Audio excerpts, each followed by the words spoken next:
नवी मुंबई महानगरपालिकेच्या गार्डन विभागात गेल्या 5 वर्षात 100 कोटीचा घोटाळा झाल्याचा महाराष्ट्र नवनिर्माण सेना म्हणून आमचा आरोप आहे।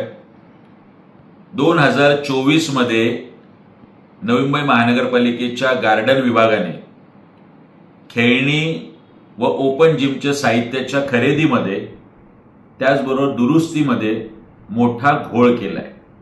ही सगळी दुरुस्ती आणि खेळण्याची चढ्या दराने यांनी खरेदी केल्याचे आमच्याकडे सढळ असते पुरावे आहेत। सोबतच जो सर्वसमावेशक टेंडर काढलेले आहे ते सुद्धा 18 कोटी जास्त दराने या कंत्राटदारांना देण्यात आल्याचे पुरावे सुद्धा महाराष्ट्र नवनिर्माण सेना म्हणून आज आम्ही लक्षात आणून दिलेत।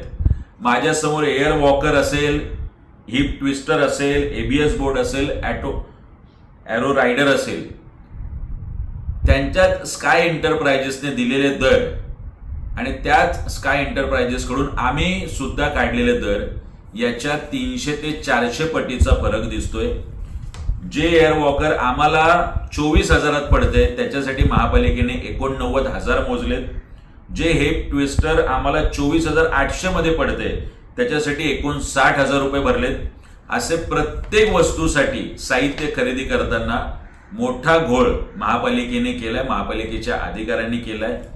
महाराष्ट्र नवनिर्माण सेना म्हणून आमची आयुक्तांकडे आणि सोबतच राज्य सरकारकडे विनंती आहे, याची निपक्ष चौकशी झाली पाहिजे, दोषींवर कडक कारवाई झाली पाहिजे आणि गार्डन विभागातल्या या घोटाळ्या संदर्भात संपूर्ण 5 वर्षाची श्वेतपत्रिका राज्य सरकारने काढावी, तरच या दोषींवरती कारवाई होऊ शकेल आणि या घोटाळ्या संदर्भात नवी मुंबईकरांमध्ये जागरूकता होऊ शकेल।